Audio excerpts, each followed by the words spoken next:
Good afternoon, everybody, and thank you for joining us on today's Survey and Spatial webinar titled the New Zealand Underground Asset Register.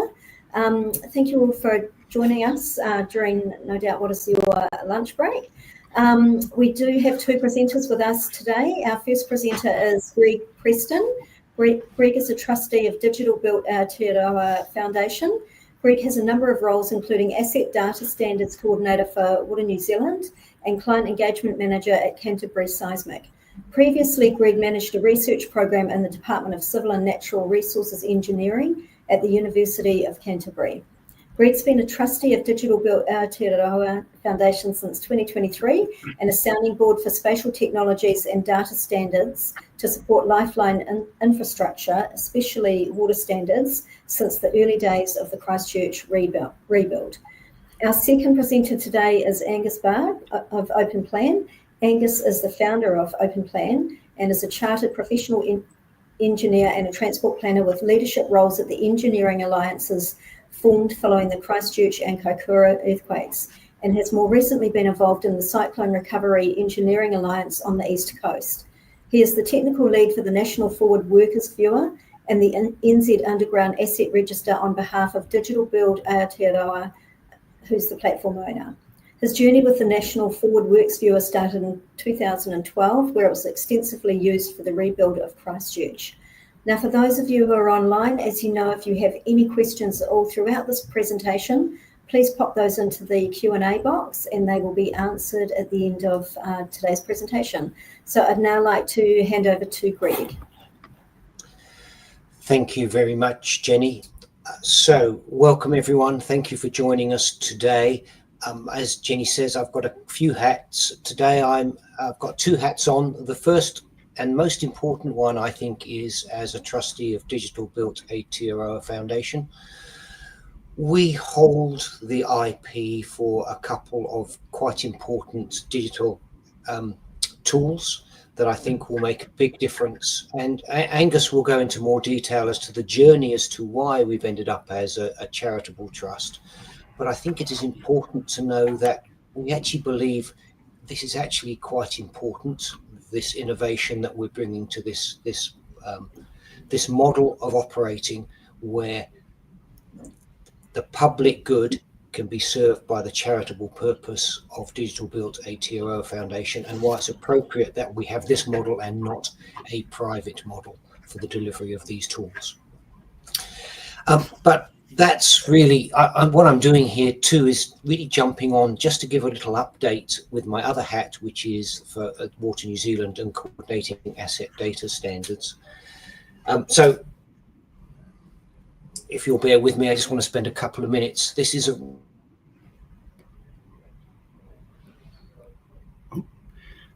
frozen here. This is a really quick overview. There will be a lot more information coming out in the new year. But if you could just flick to the next slide, please, Angus. So, as many of you are aware, data standards are really central to any kind of water business, and in fact, any infrastructure business, and they link to a whole lot of important other aspects. The one I'm going to talk about a bit today is the National Engineering Design Standards, which have been mandated under the new legislation for water done well. Next slide, please. So what's in the Three Waters Asset Data Standards? Well, it's everything that's needed to describe a water business's assets. Our primary focus and the latest version 4.0, is around reticulation assets. And we're aware that there is some gaps in terms of some of the new stormwater drainage treatment plants. So there will have to be an update at some point, but we plan to publish version 4.0 at the end of the year. The home will be on the Water New Zealand website. The aim is to keep that standard stable for 12 to 18 months because we're aware that a number of organisations have to implement this data standard as they form or as they take on new asset management systems. Next slide, please. So what's new? There's a bit of history here. We started off with the NTU's version 3.6. Water New Zealand Wellington Water made some significant changes to the structure, which made it much simpler and easier to read. We've added water meter, backflow preventers, hydrants, also a data confidence rating. And we've also updated the location standards to reference the LINS utility location standard. Thanks. Why this is important is because, in effect, over time, we believe that this standard is going to be mandated. The National Engineering Design Standards have clauses in there which talk about the standardized information that needs to be, how you keep the data and how you transfer data. That includes when you're bringing in subdivisions or when you're designing or giving as-builts. So, next slide, please. So, what we intend to do with this asset data standard is to develop it as a national code of practice. Not all of that code of practice is likely to be implemented at one time, so it will, as we say, go above the line to become a code of practice at various stages over the time. But if you are doing any of these things, investing in water service providers, connecting infrastructure to a network, constructing infrastructure, repairing, replacing, maintaining, or decommissioning infrastructure, you are highly likely to have to use this code of practice. So this is just a bit of a forewarning. We plan to publish this in January, end of January next year, and there will be a webinar sometime in February to give you all of the details.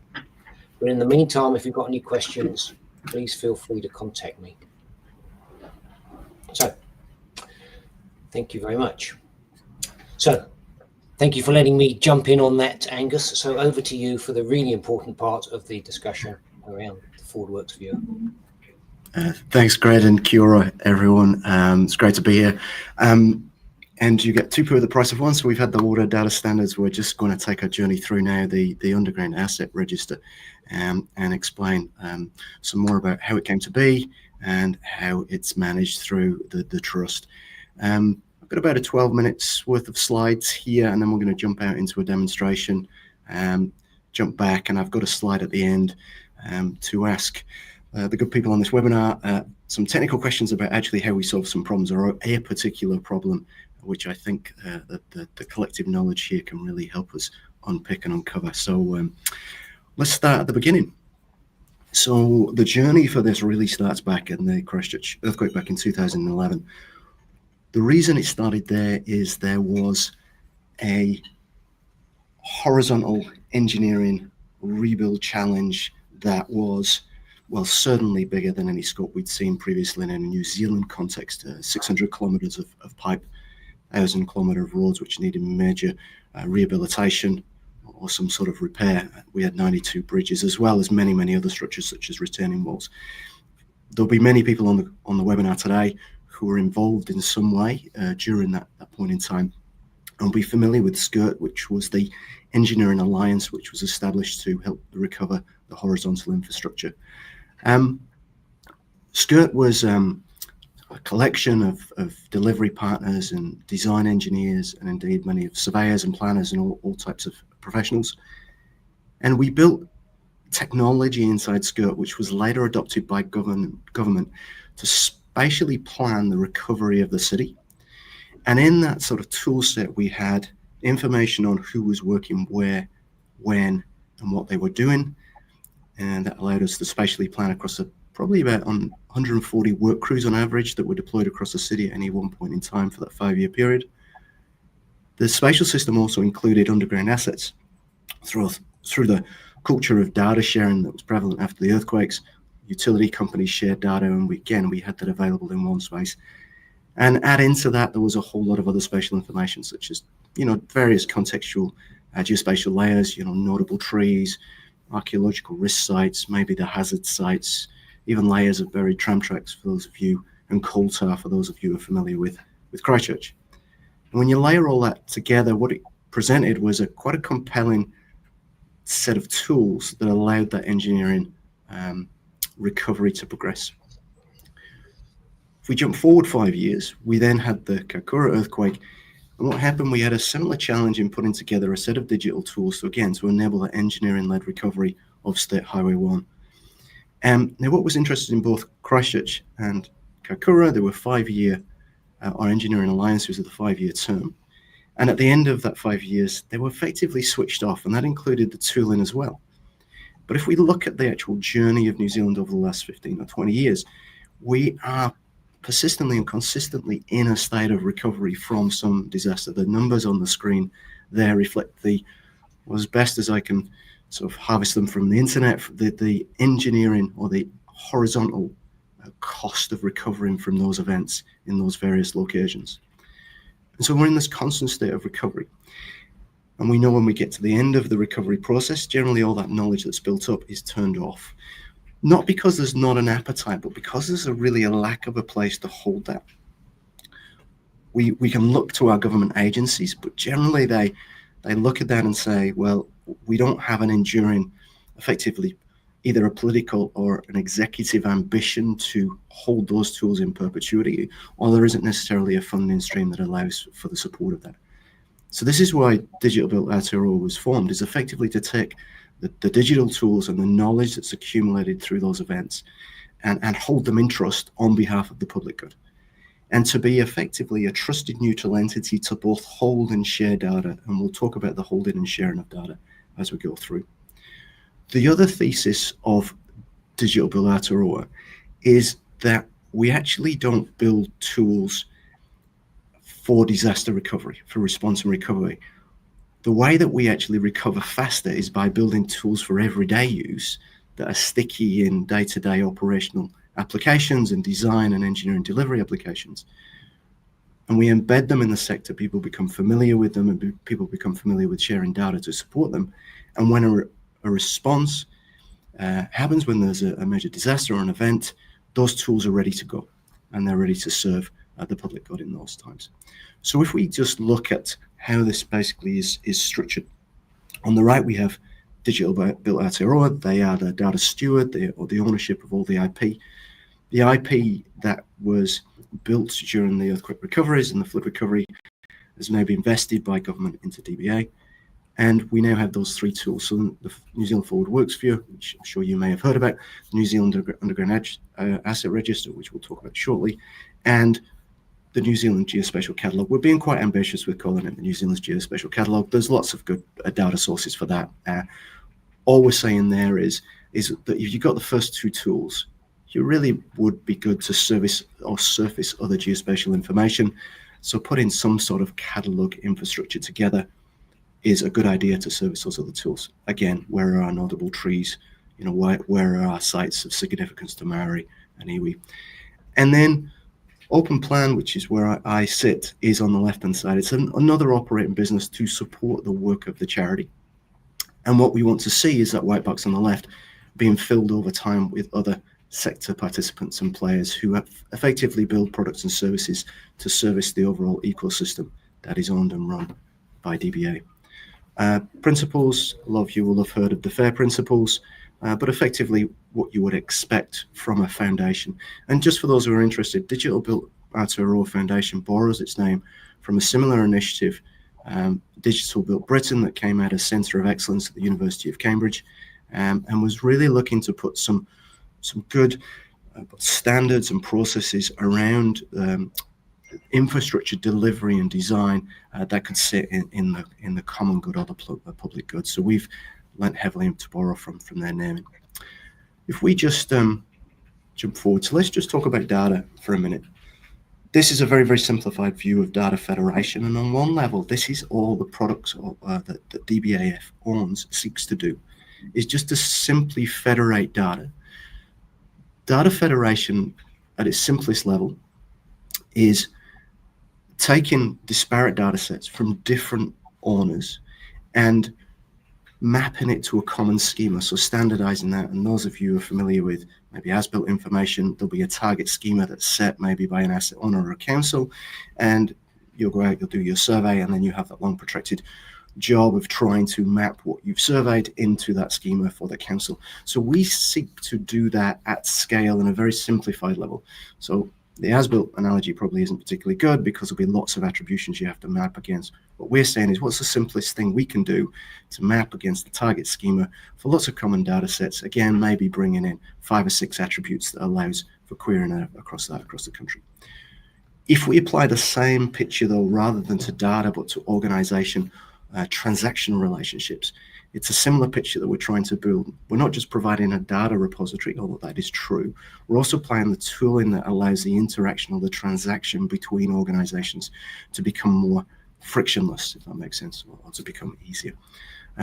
So as you'll see when we look at the Underground Asset Register, how we're achieving that and making it easier for the contractor, the road controlling authority, the utility owner, maybe a designer or indeed a surveyor, to actually transact with others in an environment and make things easier and more efficient. Before we jump into UAR, let's just talk about the National Forward Works View. For those of you who aren't familiar with it, it's basically a national map of planned works. We take planned works information, so the intents to do work, from the systems of record from all organizations across the country. We currently have, I think, knocking on the door of about 70,000 projects coming directly from the systems of record of the likes of utility operators, councils, contractors from around them all too. Put it in the system to a target schema. It's a common database. There's tooling built in there to build things like watch lists, save searches, notifications. You can watch an area of interest. There's all sorts of things in there. Again, just to try and get our sequencing and delivery of infrastructure works done well. This is where it's currently rolled out. I think we have 8 of New Zealand's 10 biggest councils. We've got about 14 of New Zealand's 20 biggest councils. Over 500 organizations registered to use it. I think we're knocking on the door of about 3,000 users. So it's landing quite well now. And again, it's free to access for all users. We use an anchor subscription model that runs back through councils. So again, it's not just the delivery through a charitable trust that's innovative. We think that the business model is innovative too, that basically we look for an anchor subscriber through a council on a cost recovery basis, and then all players within that council jurisdiction gets access for free. That includes the loading of their data as well. So quite a good innovative model to actually see that mass adoption. And for those of you who don't know, NZTA have committed to coming on board. We should have certainly their 3-year LTP loaded across all their activity classes by the end of December, and then we'll probably look to load their subsequent LTP into it sometime early next year. So we're very looking forward to NZTA coming on board, and they are our most requested data set nationally, as you can understand. Okay, so this is what we came for. So let's talk about the Underground Asset Register. So to go back, I'll just explain what it is in a nutshell. It's what it says on the tin. It is doing the same things to subsurface lifeline infrastructure as the Forward Works Viewer does to planned works. It takes disparate asset data, or data sets on subsurface assets from disparate organizations, brings them in, maps them to a common schema and to a common standard. And we'll jump out and do a demo in a few slides time, and because the demo paints 1,000 words. In terms of registration, so the Underground Asset Register is just live and active in Wellington. That's where we have complete data sets. We are looking to roll out nationally, and there's lots of interest from a network utility operator level, which I refer to as NUOs from here on, and from a council level as well. And we'll see that actually the tooling that's been built in the Underground Asset Register actually enables both of those parties to actually work more efficiently. I think we've agreed with Jenny that these slides will be distributed afterwards. So if you haven't got the QR code, we can get it subsequently, or go to nzur.org.nz for free sign up. Okay, so what I'm going to do is I'm going to end that slideshow there, and we're going to jump into the viewer and have a look. Just bear with me while my screen resets. I'm going to stop my screen and then represent, and hopefully we can see this now. Just bear with me. Yes, we can see that. That's great. Okay, so this is the platform. Just to explain, This was built in partnership with Wellington City Council. Back in 2021-22, they were looking at an unprecedented amount of infrastructure delivery in the city. That's somewhat changed with the cancellation of a few large programs and projects. But as you can see with the announcement of the new tunnel, plus the Golden Mile project, plus other things, Wellington's still got a lot of work on its hands. And so there was two opportunities. One was to bring all the subsurface asset data together into one map, but the other one was, while that transformation of the city was being undertaken, to actually gather more information that could be placed in a register for future generations. And so that was very much with those two focus in mind that this was put together. It's still registered as a beta platform, and full disclaimer, for those of you who are used to working with records on subsurface assets, you'll be familiar with the disclaimers that come along with it. This is the best information that we have at the point in time as presented to us, to the platform, by the owners of the asset data. So everything I'll show you on screen here is coming from a system of record from an asset owner. Everything's generated through an area of interest, which I'm drawing on the screen now. And you can see that basically what's available when you log in is that you can draw an area of interest and immediately see the subsurface assets that are there. So everything you can see on screen, mapped on the left-hand side by asset type, comes from the various organizations, and we'll show which organizations are showing data in the system in a few minutes. We can change the base map on this to look at it in various things, and again look at on the imagery, which is sometimes quite helpful to actually mapping back. Now, I know at this point in time, probably the question's coming out: how accurate are these records? And the answer to that question is it depends, and it depends solely on the quality of the data that is provided to us by the asset owners themselves. So everything that we represent here is coming from their data sets. We'll just go through some of the things that are being shown to us on the screen at the moment. So you can see on a desktop, we can hover over certain assets. It will tell you who that asset belongs to. Everything on there is coded as per international coding standards for subsurface utilities. The asset type classes on the left-hand side leans on the MUDI standard, for those of you who are familiar with that standard. So in terms of trying to get the nomenclature across the system to be consistent with that MUDI standard. In the bottom left right-hand corner, we can see that this special conditions may apply. So we'll just talk about that. And you can see on the left-hand side, the electric network on our menu has an S next to it. And if I just expand that, we'll see that the Wellington electricity cable segment, medium voltage, and their supervisory cable, that's been indicated to us by Wellington Electric as being a strategic asset, or a data set that represents strategic assets. And that's just a flag to the user, to me, that there may be special conditions around working around those assets on the screen. So it's a way for the utility to flag, hey, you just need to take extra precaution here. It might be a super high voltage electricity cable, might be a high pressure water main. It's something that basically the utility is saying, hey, just pause and take note of our special conditions. So I'll click that off. The other thing that I just want to show, if I just turn everything off, we can drill down into the screen by certain asset classes, because you can see now that I've turned on just the communication layer. If I expand this, you can see that actually this information is coming to us from two different companies. So we've got Chorus represented in here, and Vital as well. And as I hover over the layers on the left-hand side, you can see those assets being highlighted on the map. So a quick way to drill down into that. I can also expand that or click on that data set, and I will get metadata on that particular data set provided again to us, in this case from Chorus. This is telling me that on that particular data set, strategic assets are present, but it's telling me that this data set exists at a security level 1. So I'll just explain about security level 1, and while I do that, I'll explain that our security levels built into our system, and a lot of the requirements we built on, have leaned into the National Underground Asset Register that's been built by the Geospatial Office in the UK that now sits with Ordnance Survey. So what you're seeing here has been unapologetically and supportively stolen from them. Newark have been a very good partner to us through the last couple of years of journeying through this. They're very excited about what we're building and the fact that we've been able to leverage on their good work. So security levels, we have 4 security levels.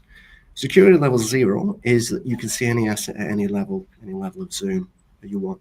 Security level 1, which most of the data in the system exists at, is you can only see their data if you draw an area of interest.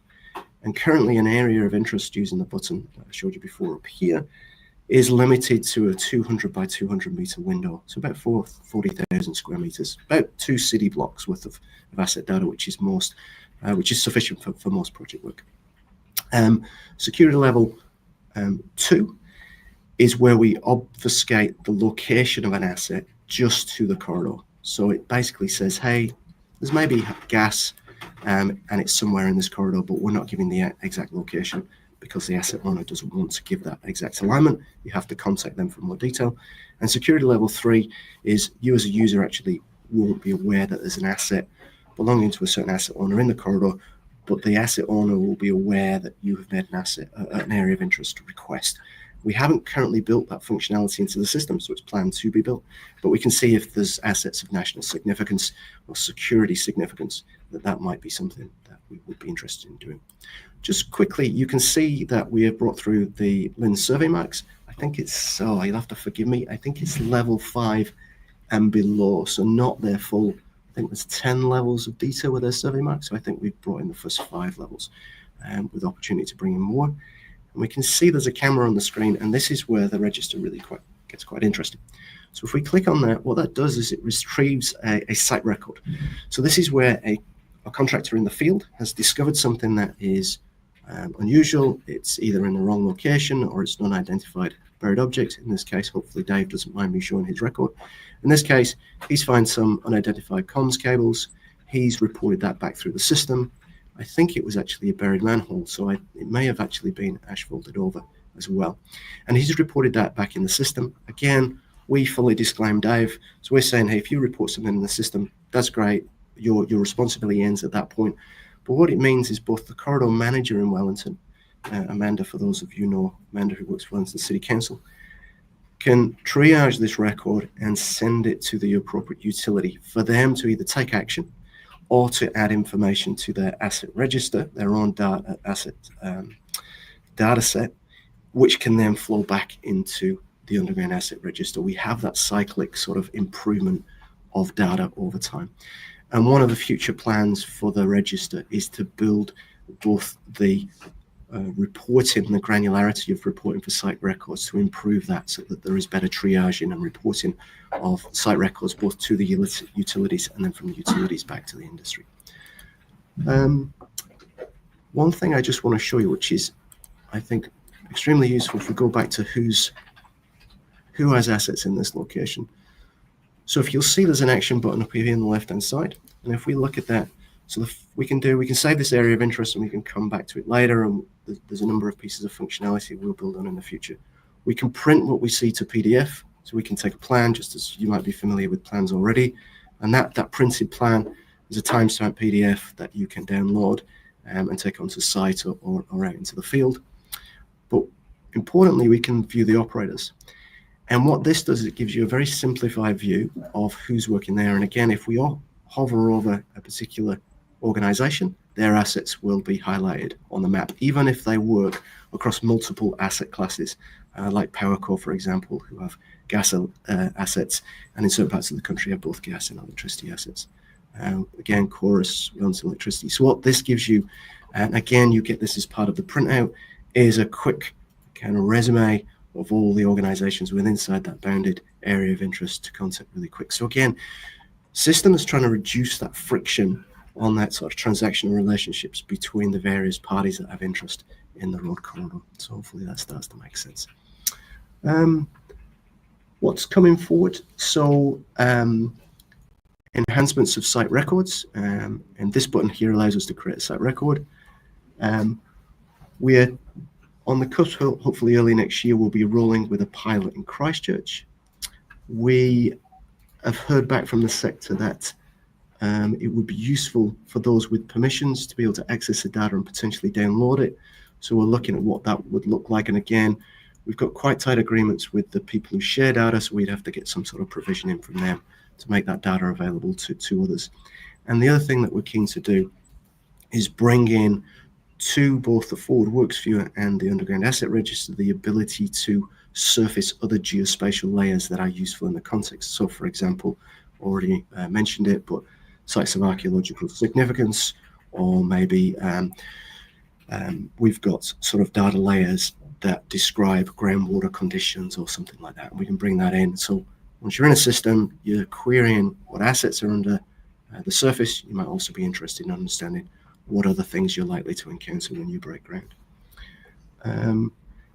This is also available on mobile. What I'm going to do now, I'm going to stop sharing this now and jump back to the presentation. And so if you sign up and you get a login, if you jump on the same login on your mobile, the system knows that you're on a mobile and will adapt the functionality to your mobile, so you can get out in the field and you can make site records out in the field. You don't get the full functionality on a mobile that you get. Sorry, I'm trying to do two things at once. Get back to the presentation and talk. You don't get the full feature set on a mobile that you do on the desktop, but it's good enough to query assets out in the field, create site records, and so on and so forth. Okay, just a few slides to go. So that was a demo. I'm quite happy to take questions. As we said, there's a cycle of continually improving the data, and we see that the ability to report site records is really key to that. And what's really neat about this and rolling the Underground Asset Register out through partnerships with councils is councils can use their corridor management powers to require contractors to report what they see when they break ground. And we, of course, want that to be voluntary. We want people to contribute data for the common good. But to make it a condition of access to the corridor is a way of generating this as well. And we can see over time that we build a rich repository of reported site records, and that can be reported back to the industry. Again, hopefully producing more efficient work in the future, maybe better cost estimates, reduce risk at the tender box and things like that. Okay, here's the challenge. I said at the start there will be a challenge to the sector. So the challenge that we've really got from a contractor perspective is locating when we break ground, is locating what we find. And of course, if we have time and if we have access to professional services, we can do that to a high degree of accuracy, even in urban conditions where obviously positioning is a little bit more challenging.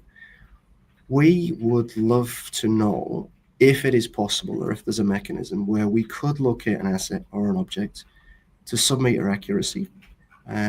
We don't need to get it down to the decimal centimeter level, but maybe, say plus or minus, 800 millimeters, using a handheld device that is not cost prohibitive. And this is the kicker, that's done by any on-site personnel. So it's really that sort of non-professional lens. What the contracting sector is telling us, it needs to be quick so it doesn't impede other jobs, because they might only temporarily open the ground, do something, cover it back over, open, fill it back in. So they need something that doesn't impede their ability to work at speed, but captured in such a way that there is an opportunity for post-validation, maybe by someone with professional class or with obviously geospatial expertise. So there could be some sort of post-process augmentation for accuracy. I know we're probably asking for a golden unicorn here, but if anybody has some ideas, we'd love to hear from you. Just to conclude, we talked about future improvements. One of the things that's been talked to us from the industry, and hopefully it's clear from this, we are not providing a mechanism to do as-built updating and mapping too effectively to clients. So this isn't going to replicate the extensive work of built-in as-built information, surveyed as-built information back into a system of record of council. We see that will persist through current sort of methodologies and means. But what we have been told, it would be useful if the sector knows where there is pending as-built update information for an area. So just to know, hey, on this corner of the city, on this intersection, there has actually been asset changes, there's been new assets delivered or changes to existing assets. And so you need to contact these organizations to actually get that as-built information, because we know that as-built information often sits on somebody's desks waiting for upload to their system of record for weeks, if not months. So that is a problem or a challenge we're interested in helping to solve as well. just again, a summary of our wheelhouse. Hopefully you can see how everything works together. And again, back to that picture that I described back post-earthquake here in Christchurch, of just bringing all that good information together in one space that just really allows business as usual transaction and sharing of data to occur frictionless for every day, but is ever ready if there's an event, and we can just spin it up and use the same tools to basically respond to something unexpected. And that is us. And I'm going to just thank you for your time, and hopefully we've got lots of time left for questions, if that's okay. Jenny or Emily? Thank you, Angus and Greg. We do have one question. Emily, I'll just read this question out that's come through so far. I think it is for you, Angus. Is the reference to accuracy that you get from the service provider / contractor included on this data available in this metadata? It's not. No, good question. It's not at the moment. And just to explain, future journey in terms of data federation and access to data and metadata like that. We've started simple in terms of choosing a few attributes from the Muddy class and the Muddy standard to include as part of the ingest of data into the system. The ambition over time is that we choose both more attributes and more data points in the metadata to actually display in and through the system. And of course, one will be the accuracy of those. And for those of you who are familiar with SUI, or the Subsurface Utility Engineering Standards, I know there's a couple about. There's an Australian standard and a UK standard, PAS 1 to 8, I think. We're interested in reflecting that in the underground asset register, as that is captured in the native data sets of the asset owners as well. So not yet, but watch this space. We're very much interested in tracking in that direction, if that's okay. Great. Thank you, Angus. Another question that's come through: is there an ability to input existing services that have not been dug up but located by GPR? Accuracy obviously less certain, but still helpful if info does not exist. Yeah, great question. So the way that NUAR described this in the UK was an unidentified buried object, so something that didn't previously exist on a plan that was discovered during the course of either excavation or through some sort of surveying. And the Scottish have a really good system. So Scotland have a separate system. They have a system called Vault, which handles this really quite gracefully and quite nicely. And anything that has been an unknown object that's been identified by somebody, that data actually is then owned by the road controlling authority. It's actually owned by the corridor manager. It's their responsibility to both hold that data and share that data if somebody has a query in that particular space. And the problem is, of course, as soon as you identify something like it's through a survey, you don't know what it is, you don't know who it belongs to. So you have to have some intermediary who holds that data on behalf of everybody. And in Scotland, it's the corridor manager, for want of a better term.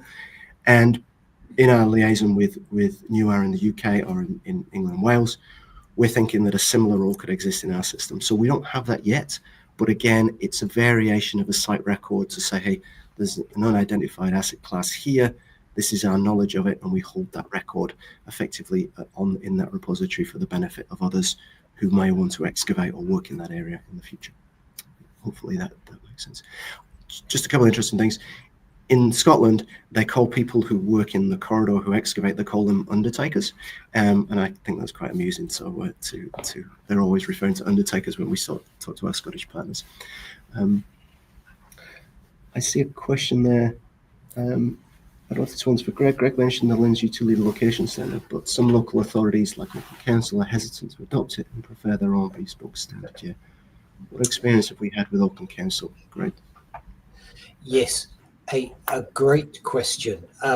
So the standard has been developed out of the work that was originally done when we were going to just 4 large water entities, and it was based, the first instance 3.6 was based on Watercare's data standard.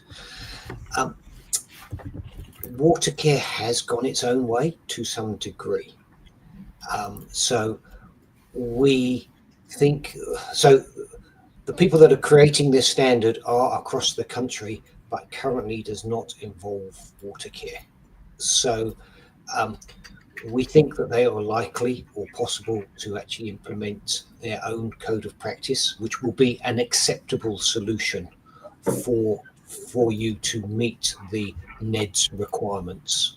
So the answer is no, Watercare is not actually involved with this at the moment, and what they wish to do with their survey standards, and I'm not sure their utility standards, but we do intend that everywhere south of the Bombays, we have a tremendous amount of buy-in across the councils and a few contractors and others and consultants. So yes, slightly different, two countries. I'm not sure if that's contentious, but hey, that's where we're at. Thanks, Greg. I see there's a question. Updates from asset managers. How often do we get updates? So when we onboard a utility, we agree with them a refresh frequency with them, and it normally matches a cadence of updates in their asset register. And you imagine there's a real spectrum of maturity in asset owners. Some update daily, some maybe once every quarter. And what the Underground Asset Register does show you as a user is the last updated date for that data set. So you can see what the currency of that data is. And we, over time, will look to implement change sets. So one of the advantages of saving an area of interest is that in the future, we potentially can advise if anything has changed within that area of interest. So if there's been an update, a new asset loaded from a particular asset owner. It does vary, so I think the most frequent refresh is probably weekly at the moment from us, out to about 2 months. I think bi-monthly is our longest refresh. So just the next question, working on the TREC, and be interested if you come into and be interested if that will come into a system like you were creating. Secondly, would the government use your data as part of a startup when our next event happens, and who takes control? This is at the moment probably quite a seminal question. So having worked in a number of alliances, including the early days of the TREC Alliance, and thanks for this question, there is obviously a standalone need to spin up a digital engineering environment that includes spatial, good digital engineering, sort of good process around drawing control and all those kind of things. And there's a lot more maturity now in the industry to do that, to effectively set up out of the box, than there was 15 years ago when we did skirming. Digital engineering wasn't really a thing. I don't think 15 engineers or wasn't coined in that terms. So we see that there will always be a use case. Let's be frank, if you're going to establish an alliance, it's going to be an Esri system.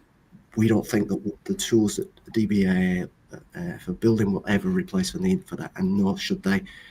The Esri toolset exists for a reason, and the sector is familiar with it. The superpower of what DBAF building is when there is a need to share data externally, so from internal to external, external to internal, and that's where this really comes into play. So where it would service an alliance is saying, we need to reach out and get asset information that's already there, ready to go. So you don't need to go out and do that. We need a place where third parties maybe can share imagery, or maybe for photographs that they've taken out in the field. Again, we could be a nominated system to do that. So it's kind of that sharing of information. Similarly, we need to work across a number of parties to share planned worked information. So might need to work with KiwiRail if they're not part of Alliance, or maybe a local large factory or something to share work plans. And again, that's where this technology will come into play. So hopefully that would make sense. And would the government use your data as part of a startup when our next event happens, and who takes control? So it's interesting. Greg, I don't know if you have any thoughts on this. We don't see DBF taking any control. We are just there at DBF exists as a service to effectively transactional to share data. And in a recovery, control will always, be led by government, and there'll be some sort of alliance that's procured and put together to respond to that. So we very much sit. But the reason DBF exists, and we often put it in very frank terms, is because government aren't great at owning, building, managing technology. They're always at the political or executive whim of the day. And similarly, if we put it fully in a commercial sector, you're always effectively at the whim of a for-profit, or you're at the mercy of a for-profit entity. And so holding it into that neutral space kind of mitigates both of those things, which are still present in a recovery and a response environment. So we can't forget that there's still an enduring purpose. Greg? Yeah, I guess we do have ambitions, and whether we can fulfill those, I don't know, but we do have ambitions to be a part of a national common operating picture for NEMA. We're aware that this is a journey for emergency management, and NEMA does have both emergency and recovery requirements nowadays. It does have legislative requirements in both of those instances. Look, we are open for that discussion. We would love to be part. This data we can serve up for NEMA in ways that they need it, and it would just make sense.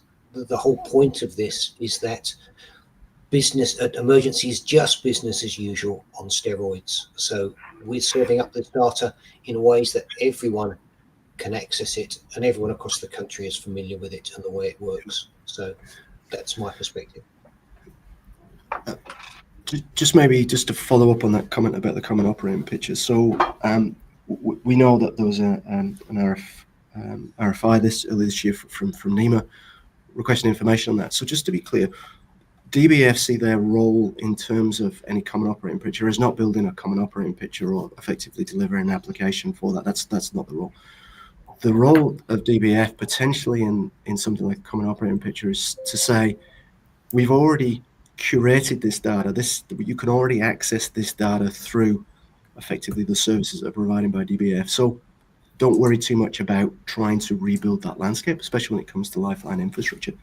Of course, with a common operating picture, there's a whole heap of other dimensions that DBF will be interested in holding data. But again, it's to reduce that transactional burden for a common operating picture, setting things up like the pre-legal agreements for data sharing in advance of things. So very, very small room inside the total house that is a common operating picture, and that small room that we think there's a role for DBF in that. LINS data service, a good question. So the question on there is, what interaction have we had or would like to have with LINS data service? Is there an overlap here? There is an overlap, and in fact, they're not too dissimilar.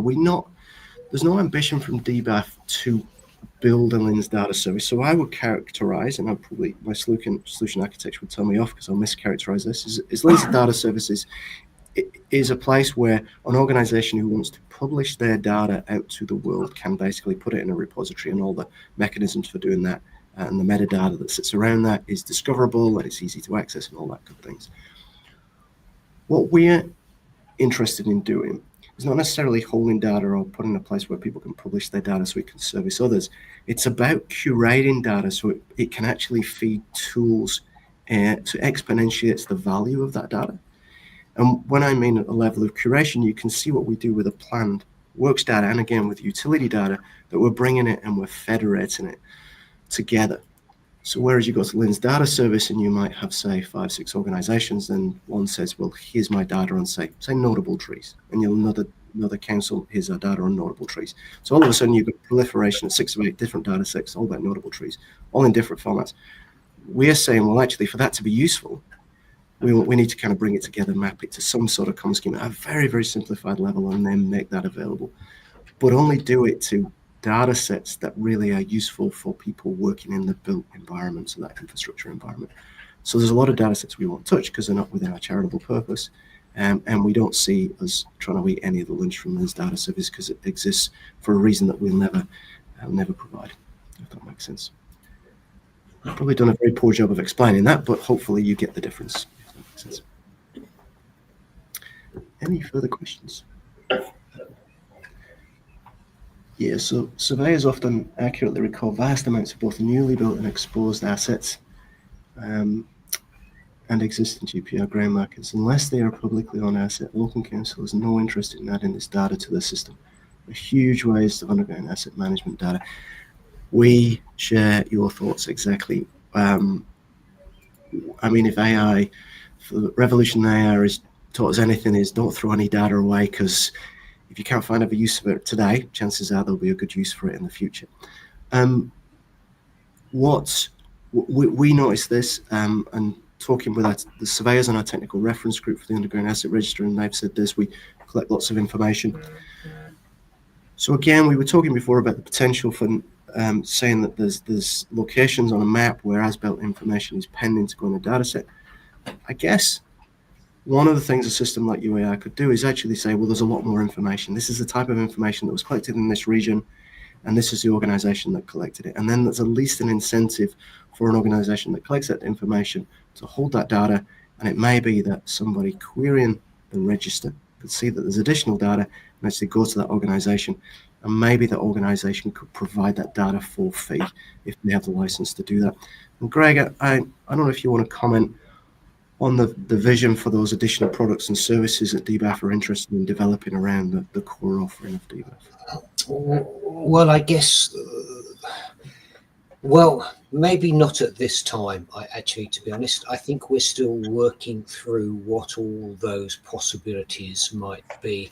At the moment, our focus is on delivering the service that we have to the best of the ability. Yes, we have big ambitions, but they will be driven by the sector. We'll be listening and asking to people in the sector as to what those needs are. Kind of a leader-follower picture from our perspective. We've taken quite a big punt to put this out there, I think, as it is, and we're hoping that we believe that there will be national uptake. As you're probably aware, Minister Bishop did say that there was prospectively a rollout of the NZ-UAR, and we're working through that now. But look, we're building reference groups and oversight groups to give us the solutions that you want within the sector. So that's probably my answer to that. I think that's the last question that I can see on the board. So, Jenny. Right. It doesn't look like any more questions have come through, but thank you both Angus and Greg for your presentation. It was very informative, and it's great to see we had so much engagement from our members online. So once again, thanks guys for presenting. And for our members, a copy of this recording will be available on the Training on Demand section of the website, along with a copy of the slides. So yeah, that will be available in the next few days. Thank you everyone for joining us, and enjoy the rest of your afternoon. Thank you. Thank you. Thank you very much.